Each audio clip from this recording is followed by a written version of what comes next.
Welcome to Unforbidden Truth. I'm Andrew. Today I'll be speaking with retired criminal investigator Steven Lampley.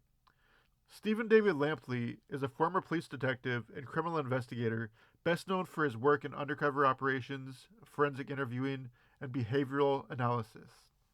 After retiring from law enforcement, he became a speaker and a true crime author. Lampley is recognized for explaining criminal behavior, interrogation tactics, and cold case work to the public, often drawing on years of experience handling violent criminal investigations. Here's my interview with Stephen David Lampley.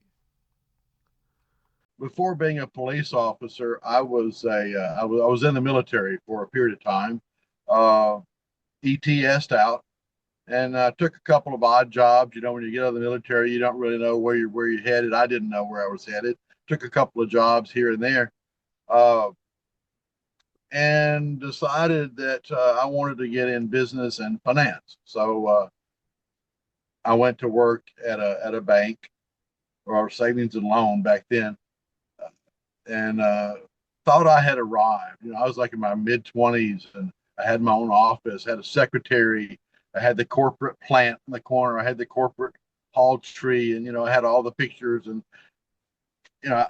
I'm up on the mezzanine. I thought, yeah, I'm right next to the senior vice president, in between the assistant vice president. I guess I didn't think my ass stunk. I don't know, but I wasn't really like that. But I thought I had arrived. Uh, and because of the job that I did there, I actually came in and took over the mortgage loan collections, which in and of itself is pretty easy gig, because people don't want to lose their houses, so they work with you a lot easier. So it was pretty easy for me to come in and remedy those that were behind, and I did that. Well, and I'm going somewhere with this. I'm not just venturing off on some career path here. Uh, some people just, that they didn't want to answer my letters. They didn't want to answer the phone. My hands are tied. If you're not going to work with me, if you just pay me $10 more a month, I'm happy. You know, but ended up being a lot of having to do a lot of foreclosures. Uh, Doing that forced them and unforced them. They wanted to send me to appraisal school, because every time we foreclosed a property, it had to go out to an outside appraiser, and theirs not cheap.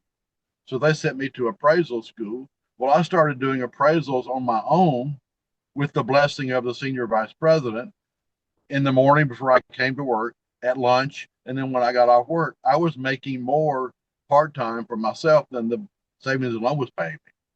And I'm thinking, what if I could do this full time? So I did. I went to another city, took a position as a real estate appraiser, doing really well.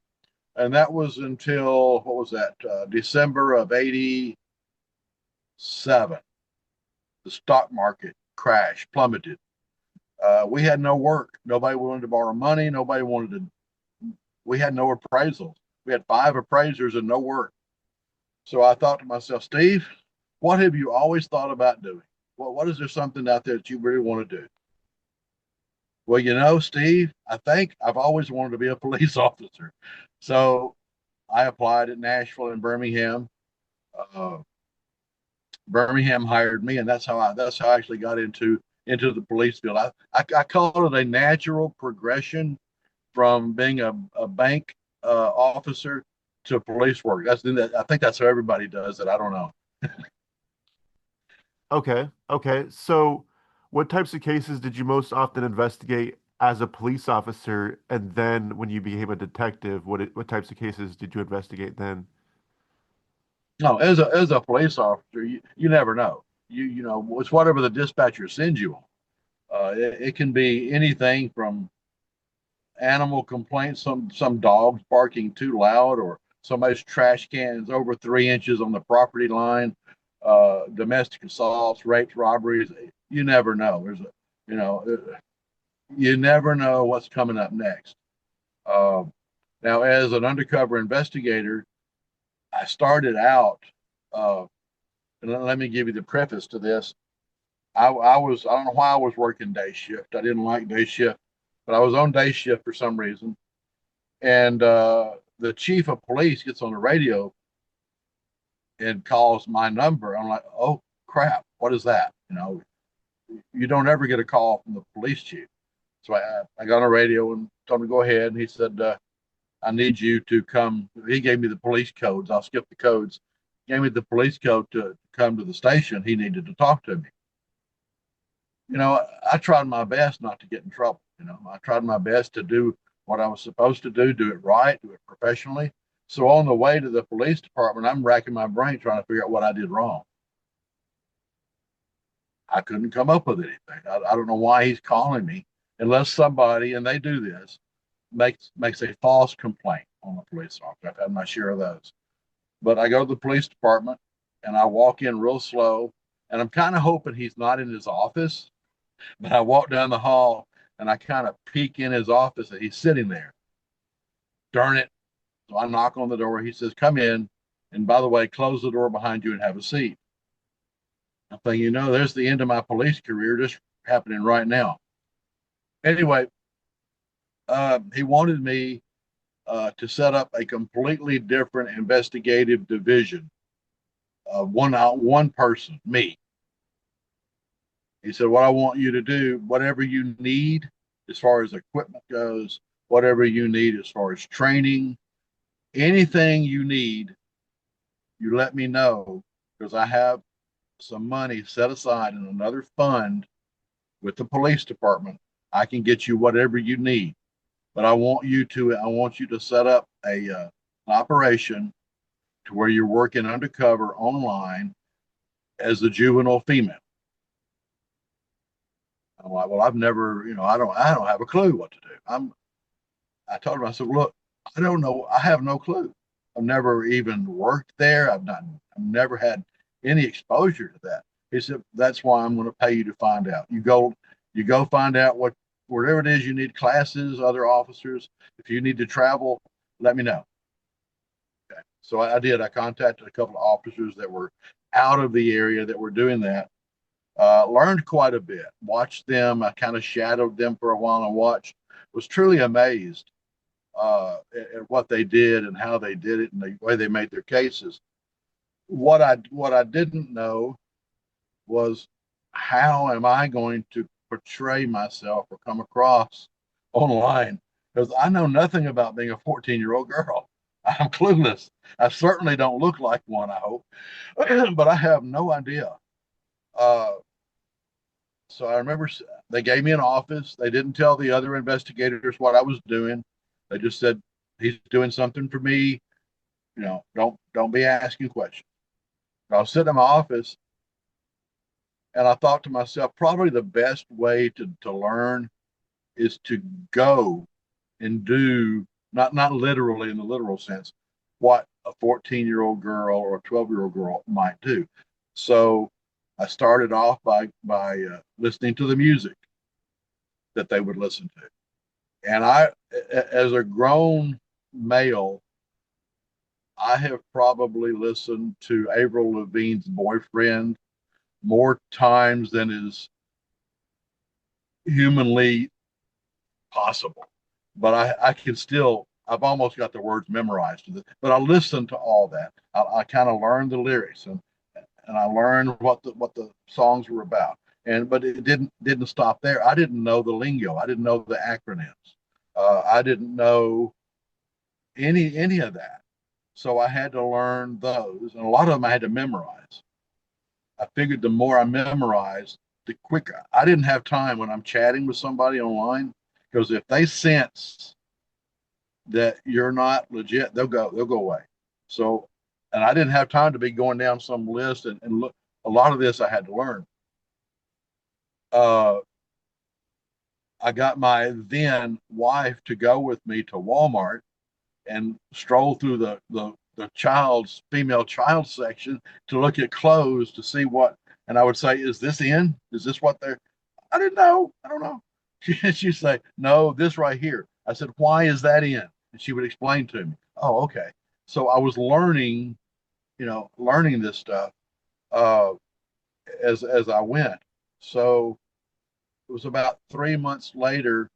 I mean, really, it was almost, well, it is exactly like an actor would do in prepping for an acting role. You have to become that person. so I really, quote unquote, became a 14-year-old girl online. Uh, I had I had my own persona. This is way back now when MySpace was the big thing. Facebook was just coming into play, had not gained much traction at all. Uh, so yeah, that's pretty much how it started. We contacted the local phone company and managed to get a phone line run to my office uh, that could not be traced, and a phone number that could not be traced. It was actually tied. The phone number was actually tied to an old abandoned house across town that we got permission to use for that purpose. So if they ran the phone number, it didn't come back to the police department. It came to that house. Uh, so there was a lot of stuff. I met with the United States Postal Inspector, the FBI, the Attorney General. I wanted to have everything in place, and all that in a span of like 3 months before we actually started. Hmm. So, other than not actually being a 14-year-old girl, what were some of the biggest challenges that you faced working undercover? Um, the, Really not a lot, to be honest, because uh, pedophiles, uh, and there's a difference, and I learned this as well. There's a difference in pedophiles.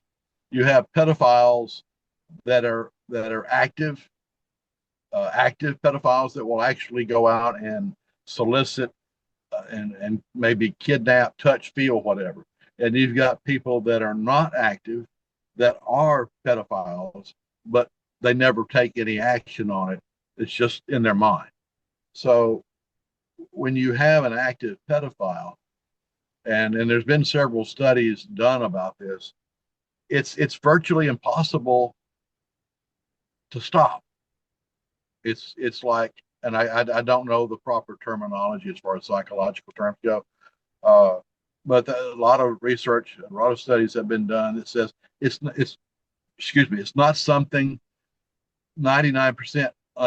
You can't rehab that. It's something so innate in people that it.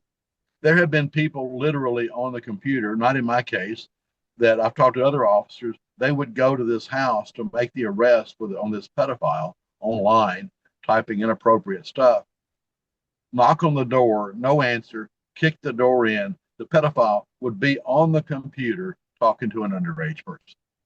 They couldn't even break loose knowing what was about to happen. Uh, so it wasn't real difficult. Uh, I just needed to make sure that I didn't give them any idea that I was working undercover as a police officer. Uh, so I learned certain phrases to use at certain times. Uh, I remember very vividly. I had one gentleman. He was about 150 miles away, I believe it was, and we were chatting. And he was taking him a while to answer. Of course, I had video, and I was recording the video and the chat window at the same time. Uh, but he kept looking away. I couldn't tell what he was looking at, and it was starting to aggravate me as a police officer, because if he's not going to talk to me, I need to, do I go somewhere else and find somebody else to talk to that will? Do I? It was taking up time. So I thought, no, I need to stay here because he thinks I'm a 14-year-old girl. He's interacting with me. And finally I just told him, I said, look, now may not be a good time for you. You know, I'll leave, and maybe I'll find somebody else to talk to online. That's what I told him. Oh, he was like, no, no, no, no. He came, he turned around and typed, no, no, no, no, I'm fine. I'm sorry. I'm watching To Catch a Predator. True story. True story. It was all I could do not to bust out laughing. Of course, I didn't have my video on, and I didn't have audio. It was strictly texting. Had I had audio on his end, I probably could have heard To Catch a Predator on television. Uh, but it wasn't really hard. The biggest challenge was making sure that I didn't say the wrong thing, that I said it like at least close to what a 14-year-old girl would say. Uh, So it wasn't really that difficult, to be honest. Hmm. I So hate to use the term taking candy from a child, but that's kind of like what it was. right, right. No, that's understandable. So I know you're not a doctor in psychology, but do you have any personal opinions or theories as to why sex offenders and or pedophiles are not able to be rehabilitated? I don't know. I don't know. And one, and then that actually brings to light the severity of how bad this can be.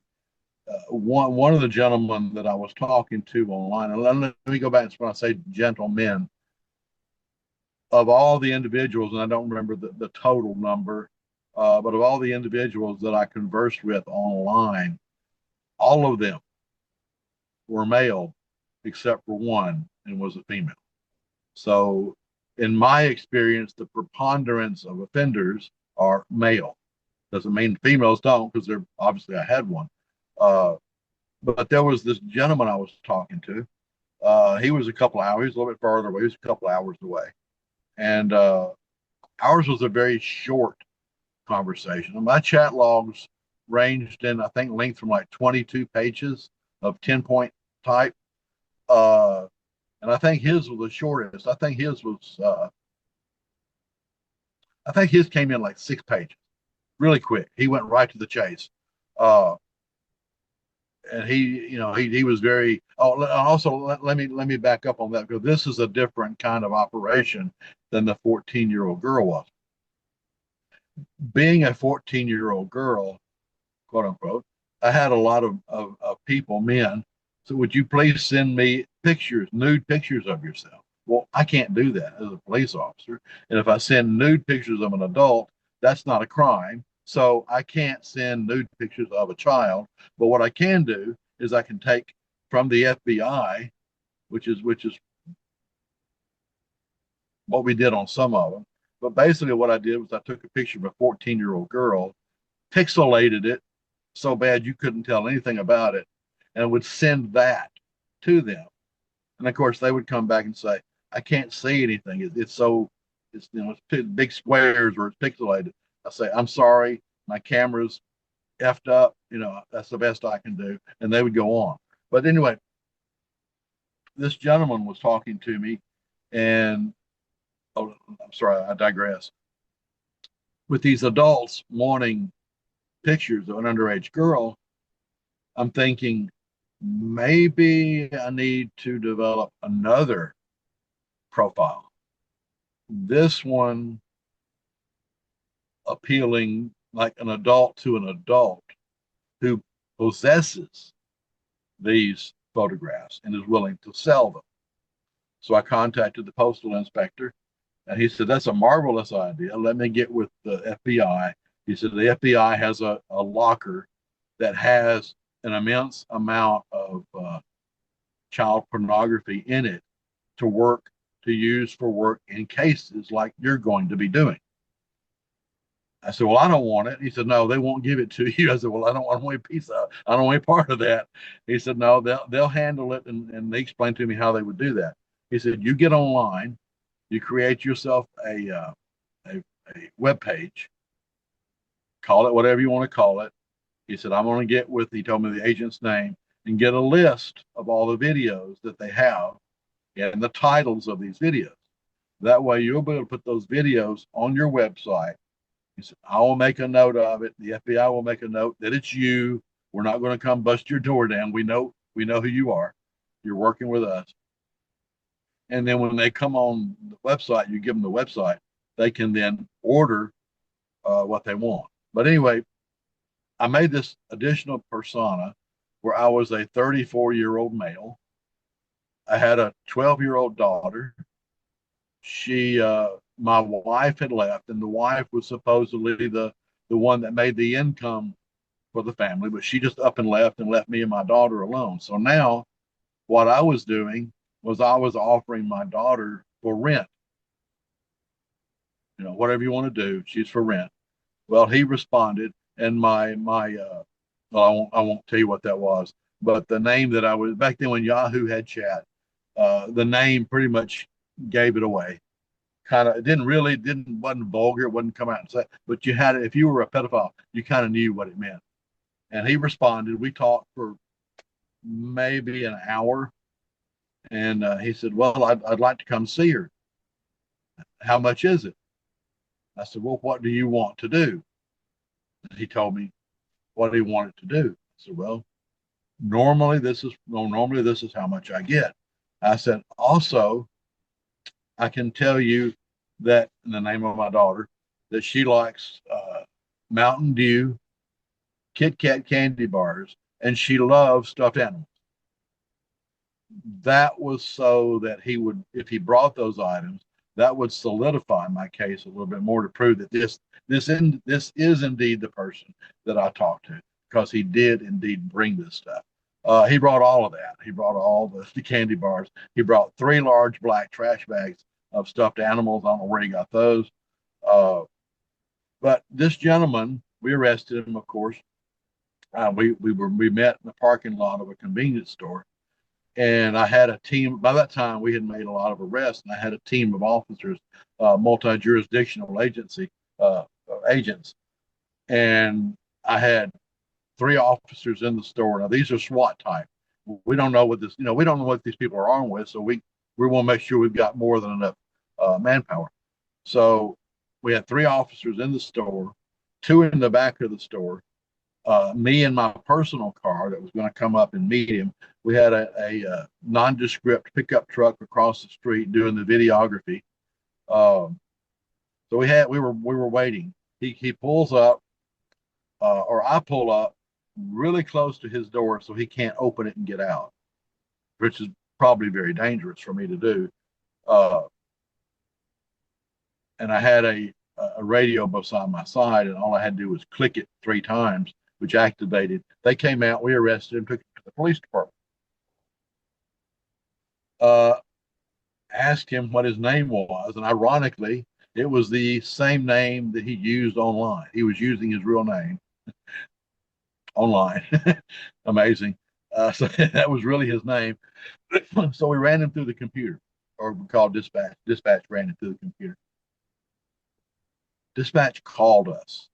She didn't get on the radio. She called, and she says, she verifies. She says, "This gentleman, his date of birth is this." I said, "Yeah."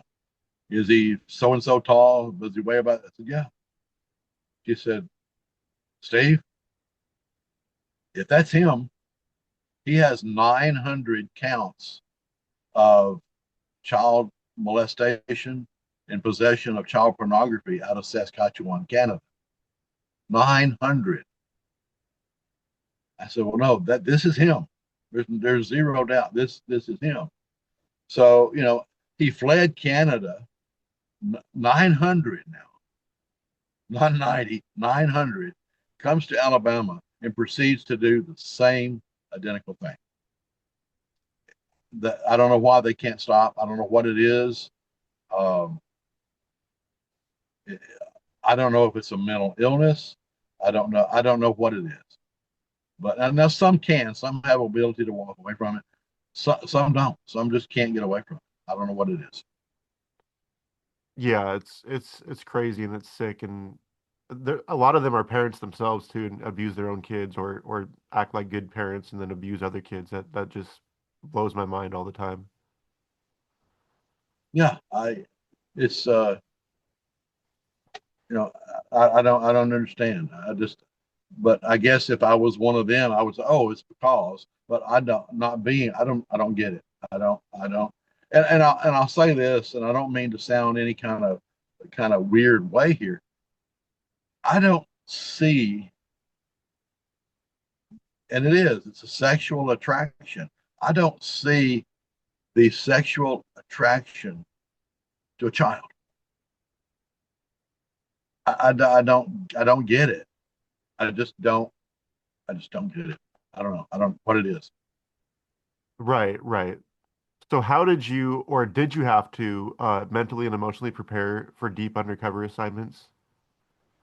Prepared for the cases, or Yeah, or like what you're gonna get into, like, obviously they're gonna be like saying really disgusting sexual things about children. Like did you have to mentally prepare for any of that, or would you just detach yourself, like knowing that's what's coming?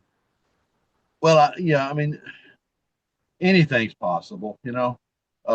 There are all kinds of different levels of sexual interest, deviant sexual interest, depravity.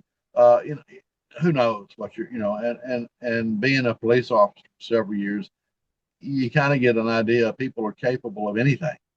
Uh, Police officers learn early on, never say, "Well, I've seen it all now," because you haven't. No, no, no, no. You've not seen anything yet. There's still more to come. Uh, so it's as far as dealing with it. I mean, yeah, I've seen with the uh, with the persona I was using as the 34-year-old male. I was contacted by an individual here in the United States who wanted to swap pictures. Well, again, I can't do that as a police officer. I can't send you those. And I don't remember what my excuse was. Maybe my camera was down. I don't know what it was. But he said this guy, supposedly well, was a guy, said, "Okay, I want to send you one." Okay. Well, I was glad he sent me the photo because there's a process I can use going into the C prompt. Uh, Once that file is being transferred, I can locate that individual, or at least the service provider, by using their URL, their code. Uh, then it's a simple matter of just subpoenaing the provider and say, "Give me the owner and the address of this IP address," which they would do. They have to. Uh, but sent this photo, and back then it was a lot slower, so I had time to go to the C prompt, type in the code the FBI gave me, and locate this person. The photo, that was probably the most,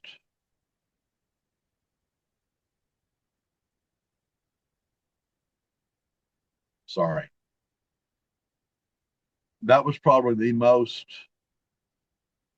I don't even know the word for that. It was sickening. That's the best I can do with it. And there's not an English word to properly describe it. Photo I've seen in my lifetime. And I want to, I guess I need to, I don't know if you're going to give a content warning or not, but I'm about to give one. If you're easily offended by graphic descriptions, maybe it's time to mute your speakers just a moment. It was it was a it was an infant female.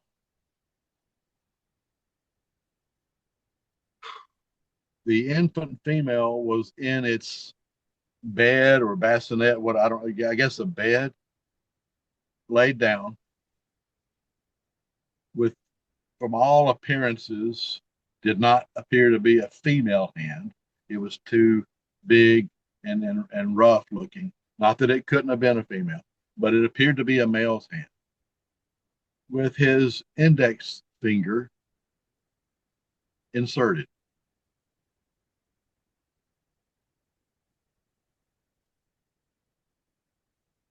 Of course, I had to save that.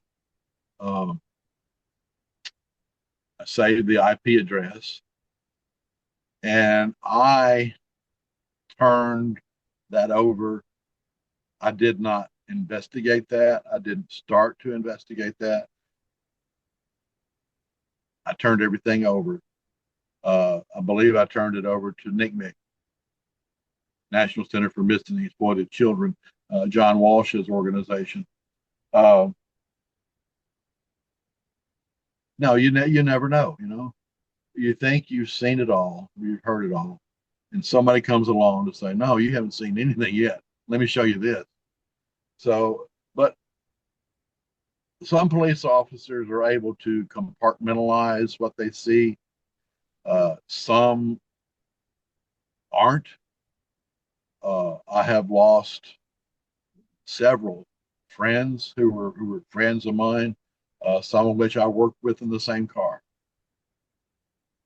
who have committed suicide.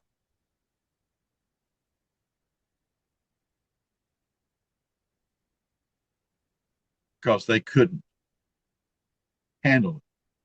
They couldn't deal with it.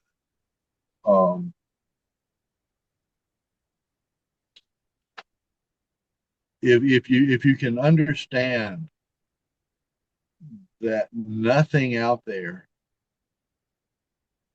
is against, talking as a police officer now, nothing out there is meant to be directed toward you.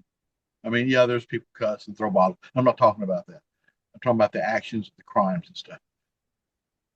There's nothing out there. And you have to understand that while people will do horrible things to each other,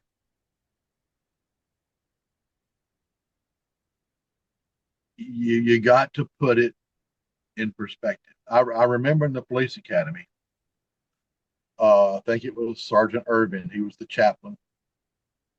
I believe it was Sergeant Irvin in our police academy said that when you have your first day at the police department, we were in the academy. When you get out there and you have your first day, on your way into work that first day, find yourself something that's going to be there a while, like a telephone pole, uh, a rock, a big boulder, and find something on the way to work and make a note of it and go to work. When you finish your first shift and you're heading home and you pass that telephone pole or whatever, you drop everything that you did during your shift right there and you leave it there and you go home and you be the husband and wife you're supposed to be. Don't take that stuff home with you. So I did that. It was a tree, pretty good sized tree. And now that's theory. Obviously, when something's in your mind, you can't just erase it. There were times I went home that something was bothering me, but I didn't let it. I didn't. Nobody knew about it. I knew about it. I didn't let it show. But you have to compartmentalize that at least as much as possible. And when you go back to work the next day, you look over there and you pick all that back up and you take it back to work with you. Some officers could do that, and some couldn't. Uh, the ones that couldn't, some of them would realize that they couldn't do it and would leave the police department and go do something else. Some just took their life. They couldn't handle it, couldn't do it. But yeah, there is, when you're dealing with the public, whether it's as a street officer, whether it's an investigation, uh, unless you're sitting at a desk, it's going to have some impact. It's going to. You can't avoid it. You just have to learn how to. Again, I want to keep repeating myself. Put it in a filing cabinet in the back of your mind, and go on with your life. You do the best you can. You help as many people as you can. You do it to your best ability, and that's all you can do. You've done all you can do. So there's that. So, did you ever give advice, or would you give advice to, say, somebody that's active law enforcement or retired that they'd take their work home with them, and like it still haunts them to this day? Did you ever know anybody that like that, or would you give advice to somebody that's, say, struggling with PTSD or? Well, you know, there's obviously people out there that, whether they had a full career retired, or whether they had a partial, maybe even just 2 or 3 years, uh, you can't unsee, you can't unhear, and you can't unsmell the things that you encounter on the street, and it stays with you the rest of your life. It doesn't go away. It's always there. And there are officers beyond a shadow of a doubt that struggle with it, uh, Maybe they retired 10 or 20 years ago, even, or maybe they only did 3 years and moved on to another job. That's there. It's not going anywhere. They just have to learn that, number one, they did the best they could. They did the best they could with what they had to work with and the knowledge they had. Don't let that dwell. Uh, there are numerous police organizations out there. And I don't mean to just categorize police. It's also for EMTs, dispatchers. Uh, there are organizations out there. One of them that comes to mind is called, I think it's Code 9. It's for police officers, EMTs, dispatchers. They have counselors. They've got a Facebook page. Reach out to somebody. There's no shame in that game. None. Uh, that's why they're there. If you're having trouble with it, man, reach out to your police department chaplain. Even if you're retired, reach out, man. Don't sit there and deal with that. Get it out as much as you can. And I had back when I had my radio show, Crime and Forensics, I had a guest on there who was a forensic examiner, homicide. And obviously, he's seen way more bodies and way more horrendous conditions than I ever did. That's what he did every day. And he has PTSD from that. Duh, probably so, and we did the radio show and it ended. And you know how when you do a radio show or podcast, after it ends, you talk a little bit, and just whatever about the family or the show or whatever. And we were talking, and he asked me, he said, and I don't remember the exact conversation, but he said, do you ever have any symptoms of PTSD? Do you have that? I said, no, I don't think so. And he said, no, you're wrong. He said, Steve, you didn't do the things you did. You didn't see and hear the things that I know you did and not be affected by it somehow. I just don't see it possible. And I thought about that ever since he and I talked. Maybe he's right in some respects, but whatever it is that I have is not to the degree of a lot of officers. And I did listen to what he said, and I thought about it a number of times. The main things that I have, and I'm going to be upfront and real honest here, is that I go through phases, and I don't know why, but I'll go through 2 or 3 months where I don't experience them. But then there'll be another 3 or 4, 2 or 3. It comes in cycles, and it's never regular. I never know. I'll have these horrible police dreams. The kind when you wake up, you're gasping and sweating. And I wake up and realize that it was just a dream or a nightmare or whatever. It was just a dream. And then I get angry, very angry with myself. Not that I could do anything about it. Because when you're asleep, your brain just does stuff. But I get real angry at myself.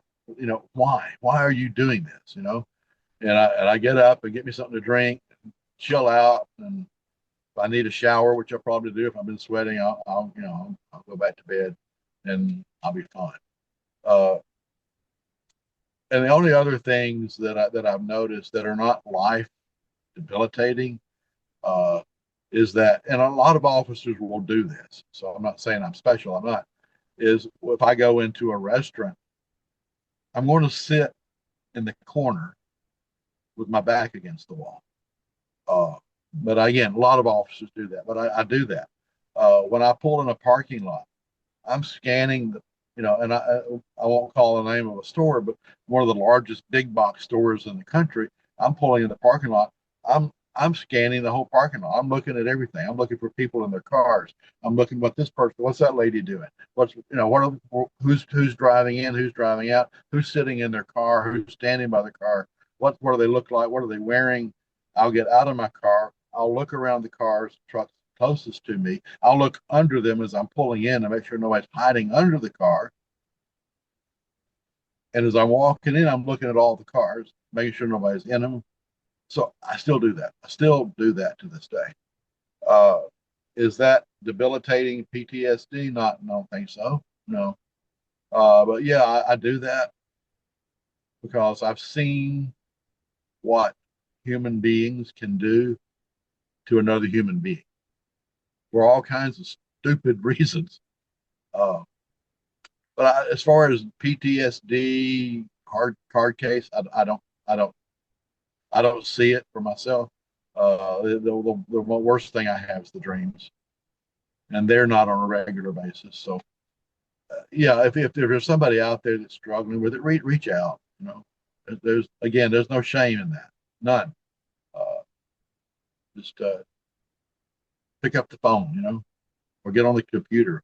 Uh, code 9, code 9. I don't get a percentage of that. I don't get anything. But if you're looking for somebody to talk to, these are other police officers, other EMTs. There are some of these counselors, doctors, or PhDs have been police officers or EMTs. They know what they're talking about. They know what you're going through. Reach out to somebody. Okay.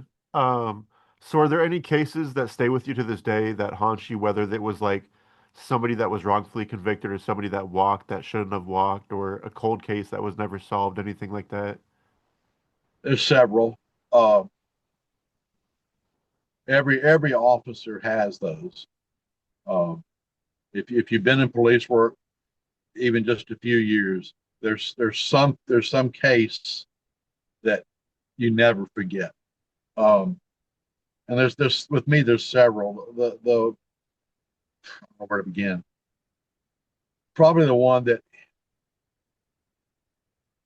hits me the hardest is I was still on utility status as the police officer. Now, what utility status means is that you have graduated the police academy. You've been on the training cars with your FTO. You've graduated all of that, but you don't yet have enough seniority up the line to be assigned to a regular beat, the same beat every day. So, as a utility officer, until you get that seniority, you're like a pool of extras, so to speak. And if another officer that is assigned to a beat is off on vacation, sick, they'll plug one of the utility officers into that spot. So you never know where you'll be working. Well, I was working utility status, was dropping off my partner to give the desk officers some relief to go eat. As I was doing that, we got a call on a burning car behind a school. Matter of fact, I dropped him off at the precinct to go relieve the desk officer, and he took the missing persons report that we had just taken with him to finish it. I get a call on a burning car behind the school, and immediately I thought of that missing persons report. Are they connected? I mean, you do that as police. You start putting all these things. Is this possible? What? Why? Is that probably the car stolen? They don't burn cars behind schools unless they're stolen, usually. So I pull up. Fire department's already there, and I pull up. Uh, and I decide the side of the school I came in, the fire apparatus was such that I couldn't get in, so I had to come back the other way. And when I came in, I looked at the car, and it was the car of the missing girl. That my partner was working on the record of the missing persons report. So I get out. The inside of the car is completely gutted by fire, and there's no evidence except in the driver's side floorboard, still intact, was this home canning jar that still had part of the towel in it where they had placed it in the floorboard, lit the towel, and left, and then the car burned up. That was still there. Amazingly, still standing up. But it was wet. Everything was wet. They put the fire out, and then and again, there's no evidence. There's no body in the car. So I stepped to the back of the driver's side, the back door of the driver's side, and I'm looking in. I mean, there's nothing. There's springs where the seats were and metal where the carpet was. Uh, but I remember looking to my right, and of course the back of the seat burned up as well. And I don't know how they are these days, but back then a car would have it wasn't wood, it wasn't plastic, it was maybe a quarter inch of what I call would like paper board that would separate the passenger compartment from the trunk, and that was there, and it was saturated obviously from the fire hoses.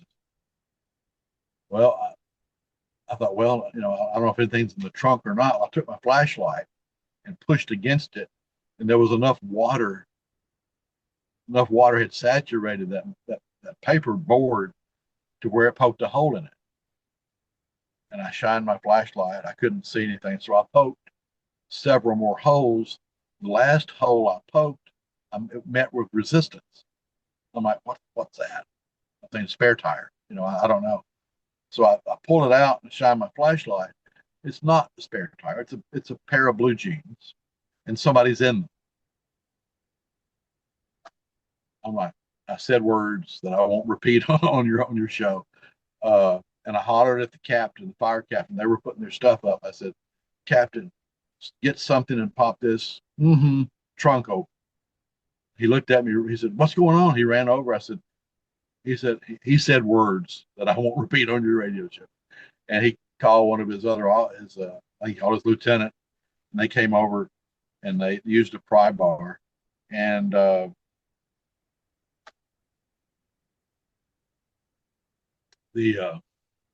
trunk. You know how you open a trunk too hard and it opens and it kind of bounces. It opened, and the missing girl was inside the trunk, obviously dead. Um, it wasn't a pistol that she was shot with. It wasn't a rifle. It was blatantly obvious that they had shot her face with a shotgun. The only thing left of her head, and this may be a warning for your listeners again, the only thing left of her head was an ear and a flap of skin here. The same thing over here, a flap of skin with an ear. One was laying flat and the other was lying flat but curved up. There was nothing at all here. That was a police officer's sister. Not that that matters, but when you're a police officer, other police officers are your family. Uh, I hear the term thin blue line. It's not about anything negative. The thin blue line has always been a symbol of brother and sister.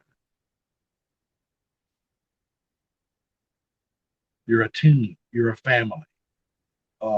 Nobody else can understand what you go through except another police officer. So it was a police officer's sister. Ended up they we discovered that they had kidnapped her at a grocery store. She had worked at a yogurt store, had gone home and told her mom she was hungry. She was going to run to the store, get something to eat. It was what they had. She didn't want, so she went in the store. While she was at the store, this juvenile female approached her and asked her would she help her with her car. And being the kind of girl she is, she said, yes, I'll help. She gets over to the car. They abduct her, shove her in the trunk of her car, take her. Back then, it was an ATM card called debit cards these days. Take her card, uh, demand that she give them the code. So they cleaned her bank account out, took her to the cemetery, made her get out of the car, and that's where they shot her. Then they put her back in the trunk, closed it, and drove behind the school and set the car on fire. They got, I don't remember how much it was. I think it was, they got $75. I don't know what it was. Like less than $100 they got. Killed this girl for less than $75, less than $80. So they got the ATM camera that had the photos, and I don't know. I think they've improved over the years, but back then, bank ATM cameras sucked. All of them sucked. This one was no exception. They had a picture from here to just above the waist of what appeared to be a female because this person had breasts. So they went on the assumption that this was indeed a female. It could have been a male with falsies. It could, but you go with what you got. We're going to assume right now it's a female. And there was something around her neck, some kind of necklace or something. It was so blurred you couldn't tell. Uh, there was something on her shirt, couldn't tell. Was it a stain, logo? It was horrible. You couldn't tell. I was at home one day, and the captain over homicide, he called me and said, Steve, what do you think about us contacting NASA and see if they can fine tune this photo? I said, how much is it going to cost us? He said, $10,000. We're talking 88, we're talking 1988, $89 here. I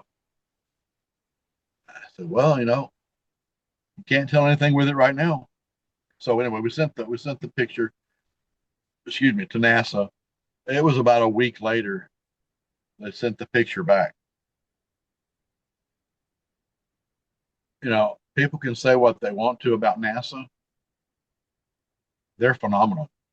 Uh, I'm forever grateful for them. They sent the picture back, and it was crystal clear. It was like it had been taken with a fine quality camera. It was a hemp necklace. We could even tell it was woven hemp. It was woven hemp, came down to a cross about 2 inches tall, and just an equal distance, maybe about an inch and a half, inch wide, and it was woven in hemp.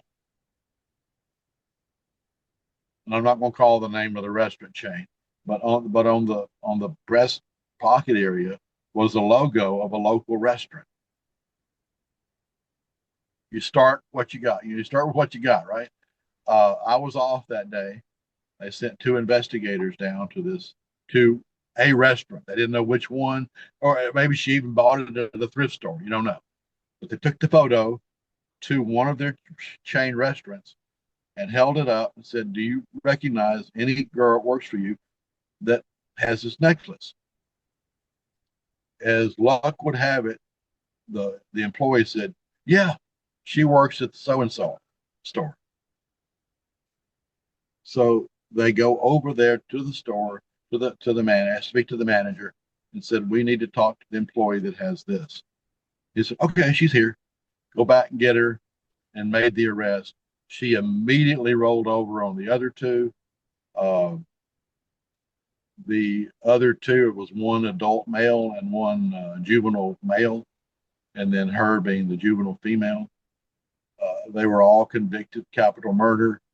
Uh, two 2 years ago, I don't remember, but within the last 2 years, Alabama put the adult to death for the capital murder of Mrs. Johnson.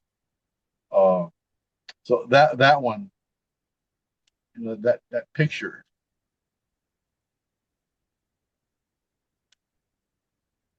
and in the trunk. I, yeah, that sticks with me. Um, there was another case that didn't involve death. It didn't involve assault, I don't think.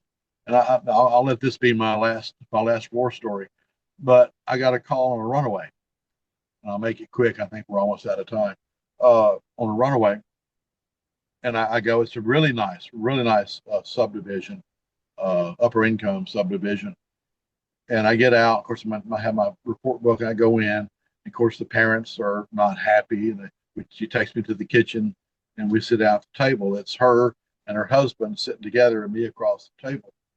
And I started asking the usual questions. When, who's missing? It was a son. How old is he? I think he was 12.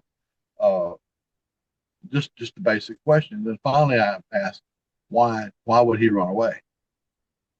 The wife immediately looked to the husband, which told me a lot. Husband knows about this, and there's something going on. I need to know. And she looked at him, and he put his head down, like ducked his head down. And she said, "Tell him." And he looked at me. He says, "He ran away because he thought he was useless." And Mama reached down. I don't know who was, maybe he was holding, I don't know. She reached down and pulled up a piece of notebook paper that had been folded 3 times. It was about that size. And she slid it across the table to me. And I opened it up, and I don't remember the exact words. I should. I read it over and over and over and over again. But he addressed it to his mother. He said, "Mom," and again, I'm paraphrasing this. I still have the letter. They allowed me to keep it. I still have that. He said, "Mom, I run away from home. And this is before Christmas. This is after Thanksgiving, before Christmas. That I run away from home. This way," he called his sister's name. "This way she can have more stuff for Christmas because you won't have to buy for me."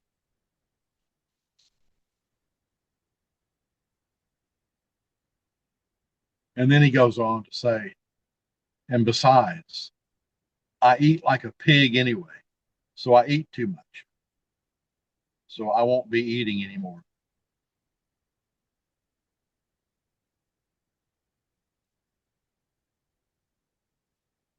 I folded the letter up, set it back down, asked a couple of more questions. I knew what happened. I didn't need to ask any more about that. Had the wife or the mother sign the report. I asked if I could keep the letter. She said, "Yes, you can." Uh, Left the house, called the report in on missing persons to dispatch. They could enter it in the Alabama state and nationwide system in case he's found. He was found. He was fine. But yeah,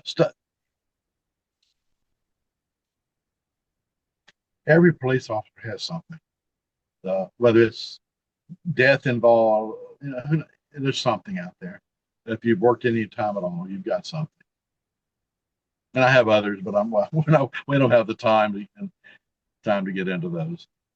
Okay, okay. So to round us out today, let's talk about the Claremont killer who was arrested in Alabama but was killing in California, correct? Yes. Can you talk about how you became involved in that investigation and his arrest and what all like led up to that and what the aftermath was for that matter? Yeah. That was actually, we talked about utility status. That was my last day as a utility officer. I had gone up the chain enough to where now the next day I was going to be working a regular beat from then on out. Um, so, in the sergeant's infinite wisdom, most officers don't like to work the desk, me included. Um, I guess in the sergeant's infinite wisdom, he thought I needed to work the desk one more time. So he put me on the desk. I was not, I mean, I wasn't mad about it. I'm thinking, That's fine, whatever. It's my last time to have to do this, though, so I'll do it. Uh, about an hour into my shift, two gentlemen walked in suits and ties, identified themselves as detectives from San Diego, California. Said they were there to meet one of our homicide investigators. Well, they met and they came back up front and they had an address written down and a phone number and a name. They said, we're going to go down to Gate City Housing. When we get there, we'll let you know. You are to call this number here, uh, which is the suspect's mother's number. We know that because the suspect was arrested on the South Side last night for stealing a carafe jar, and that's the information he gave. Okay, call that number when we tell you to. Ask for the person. If he answers, you put him on hold. Let us know. If his mother answers and says, "Hold on, I'll go get him," again, put him on hold. Let us know. We're going to go on in the house and get him. What they didn't tell me was a possibility that maybe he wasn't there at all. So I called the number. Mother answered what I thought would be the mother, and I asked for Cleophas, and she said he's not here. He's at his dad's. I'm like, this is not an option they gave me. This is not one of the possibilities. And what do I do? Well, I can't lose this link, this attempt to talk to this serial killer. So what do I do? He's got to call me somehow. I got to find out where he is.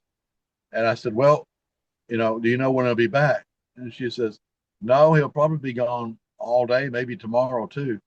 I said, well, darn. She said, well, who is this?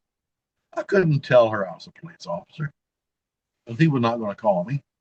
So I told her, I said, look, I'm a friend of his. We went to high school together. I heard he's back in town.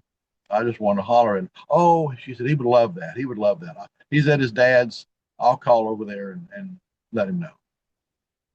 I thought he's probably not going to call. But I don't know, 2 hours later, that particular line rang. That was a non-recorded, non-traceable line we had at the precinct, and it rang. And I remember thinking to myself, still a rookie officer. I remember looking at it thinking, that could very well be a serial killer on the other end of that phone line. So I picked it up, and it was him. And so I had to come clean at that point. I said, look, obviously I didn't go to high school with you. I'm a police officer, Birmingham Police Department. You were arrested last night on Valley Avenue for stealing a carafe jar, correct? Yes, sir. I said, well, and I didn't lie. I had 6 murder warrants in my hand. I said, well, there's more paperwork that we have to do. I said, and using the psychological aspect of it, and talking with him the brief time I did, he appeared to be a choleric type individual. So I played on that personality. I said, I'm sure that you don't want us to send a patrol car to your house, correct? I pretty much. He said, no. I don't. No, don't do that. I said, well, I'll tell you what. I'm here till 11 o'clock. If you'll come to the police department, come in. We'll get the paperwork done, and we won't have to send a patrol car to your house. Oh man, that's great. He said, but I don't have a car. I don't have a way to get there. I said, get somebody to bring you here. I said, I'll be here another 6 hours, whatever it was. I said, get somebody to bring you. I said, because once I'm gone at 11, they will send a car. And we talked back and forth, I don't know, 3 or 4 times. He would update me. He said, man, I'm working on it. Don't send a car. I said, all right, 11 o'clock is it. And it was right about 11 o'clock. He called. He said, man, listen, my mom's taking off work. She's going to come get me and bring me there. I'm on my way. I'm like, this is crazy. He's really going to come in. Or maybe he is. So my sergeant was waiting there with me. She didn't leave. And a little bit of car pulls up in front of the precinct. Lights go out. In walks the suspect, the serial killer. Behind him is his mother, who was a security guard and had a handgun on her. So the desk officer had to take that. And, ma'am, you'll need to give me that in the meantime till you're ready to leave. Uh, I had him step back behind the electronic door, locked electronically. When he got behind the door, I told him to turn around, put his hands against the wall. He wanted to question. There was no altercation, no arguing, no screaming, no tussling, nothing. He did turn around and said, "What's going on?" I said, just work with me here, and I'll answer your question. First things first. Put your hands on the wall and let me pat you down. He did. I said, "Put your hands behind your back." He did. I handcuffed him, took him to the back, the sergeant's office. It was time for me to get off work, but I stayed around. I did my police report, gave it to the sergeant, and she's just standing there like, "I can't believe this happened. You talked a serial killer into walking in the precinct." And I candid. I said, "Anything else you need from me, Sergeant?" She says, "No, no, go home." So I went home, stopped, and got me a couple of beers, had a couple of beers at home, went to bed. Uh, Ultimately was convicted of all 6 murders. He's presently, well, I take that back. I think they have moved him for several couple of decades. He was on death row at San Quentin. But I think I heard somewhere that they had moved him to another prison. I don't know that to be fact, but he was found guilty of all 6 murders. Yeah, there's a moratorium on the death penalty, so they're actually shutting down death row in San Quentin to make it like a college campus for what is it called? Like general population inmates. I know a lot of death row guys that are all over the state now. Yeah, yeah. So I mean, he was he was no uh, he was no trouble, and the fact that he walked in, uh, yeah, it amazes me. Uh, but he was no trouble at all, and just unfortunate that he did what he did. I would hate to think, several, my sergeant included, the police chief, all told me and said, you probably saved lives here in Birmingham, and I don't. There's no way to know that. I don't know that's the case. There's no way to know that one way or another. Uh, Maybe I did, maybe I didn't. Um, Either way, he's off the streets, so there's no possibility of that happening. Right. And I'm sure that had to be a good feeling knowing that in Alabama you arrested a serial killer that was wanted at the West Coast and like they said, he could have killed more people out there. I mean, who knows to this day? I'm sure he claims to be innocent, so he's never going to admit that he would have killed more. So Yeah, as a rule, serial killers don't stop. There have been a couple that did. Rare. It's rare that they do. Uh, but it could have been a situation that was a stressor for him in San Diego only. Maybe he got back home and chilled out. I don't know. But be that as it may, the 6 women that he killed deserved justice, and they got that. They received justice. right, right. No, I agree 100%. Um, so before we get out of here today, is there anything that you'd like to talk about or anything that you want to promote that you're working on or have worked on in the past? Uh, Actually, yeah, there is. My books can be found on Amazon. I'm not going to promote. I'm not going to go into a lot of those. I don't even know how many books I've written. 7, 6, 9. I don't even. I really don't know how many books. Hold on, my phone's. I got my phone on a stand. It's not going to cooperate. But my books are on Amazon. But the one thing that I do want to mention is that, and I've actually retired, and I wanted to be on your show, so I accepted it. But I've not. I've been rejecting everybody else. I want to thank you, by the way. I didn't say it at the beginning. Thank you for reaching out to me and having me on. Uh, but there is one thing. I said I was ending everything. I'm not writing true crime books anymore. I'm not doing interviews. I'm not teaching classes. I'm not doing any of that. But I've been contacted by several people. I don't know why this particular class I don't know why it's of interest lately, but I've had few people off and on reaching out, wanting to know if I was going to teach the serial killer profiling class. And I said, no, I'm not teaching any of them. But they just keep on, and there's more. So I thought, what's it going to hurt to do an hour? So I will be presenting serial killer profiling, and I don't know if this will air before that or not, but I'll be presenting this. I think it's on the Monday, this coming Monday, uh, at 7 o'clock Central Time. Uh, there is a charge, but it's nominal, $35 per person, which is not crazily cheap. But other than that, no, I don't really have anything because most of my true crime stuff I'm moved on with. I've got a couple of businesses that I'm working on and just trying to live my best life. All right, that's awesome. Well, I appreciate you coming on my show today, and thank you for not rejecting me. I greatly appreciate that. No, I'm just glad that Zoom worked this time. I don't know. Zoom has a mind of its own, but no, I appreciate you asking. I really do. I'm glad to be on. All right, awesome. Thank you so much. Thank you, sir. That was my interview with Steven Lampley. Thank you for listening. See you on the next one.